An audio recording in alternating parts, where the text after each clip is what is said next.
Hello, my name is Latoya Woods, and I was a victim of multiple counts of child molestation and rape.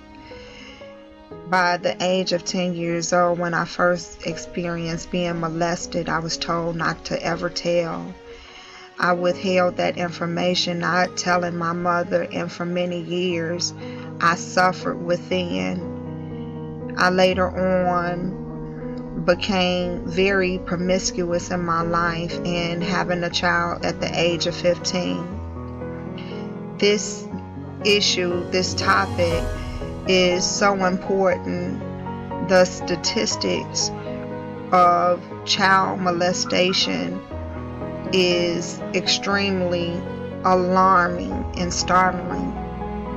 Over 93% of predators, they claim that they are religious. So this matter is not only important to me, it should be important to you, the church, and our community.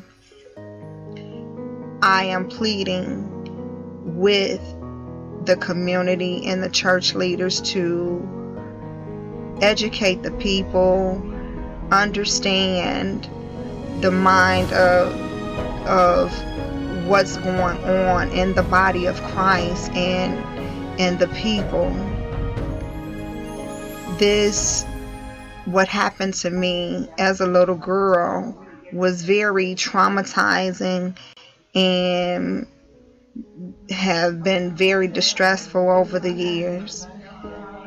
Yes, I did make the choice of not opening up and speaking out till much later on in my adult years. I was actually 34 when I first opened up and began to speak about it.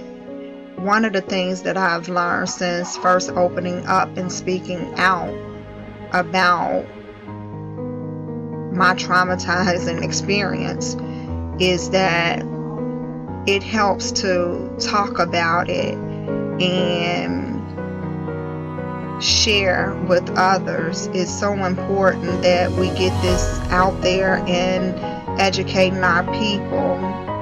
There is no specific face of a predator. We see them in our schools. We see them in our clinics. We see them in our churches. We see them every day.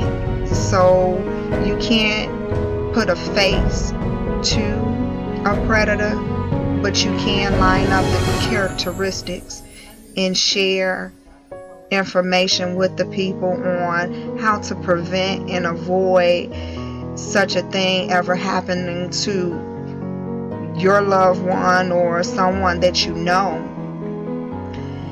The characteristics of a predator may come in the form of someone with low self-esteem, someone that lacks intimacy and affection, someone that is very isolated, or it could be simply just someone that has not been loved.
one of the things that my abuser did, and he was someone that I knew, someone very close to my family, he manipulated me. He used manipulation to keep me from opening up and sharing with my mother.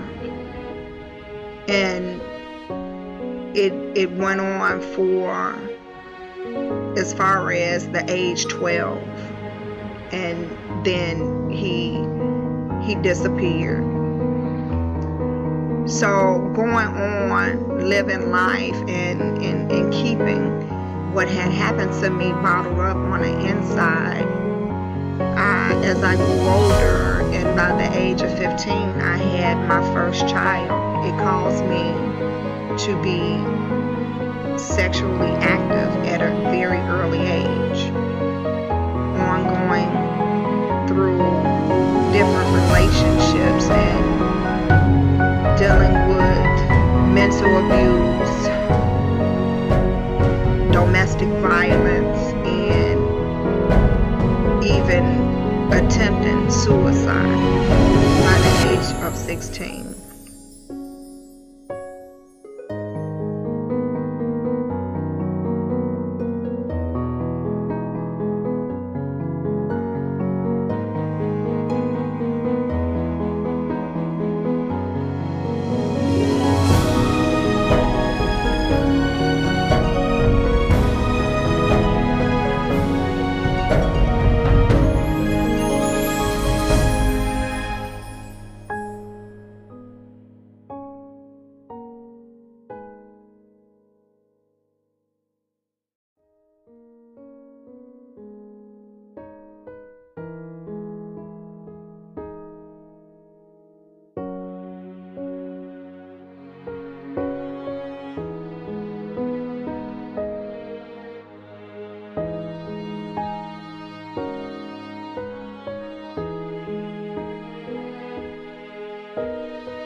I'm most grateful that I'm still here to tell my story, in hopes of helping some other child out here and coming to a place of being able to open up and talk about it. One of the most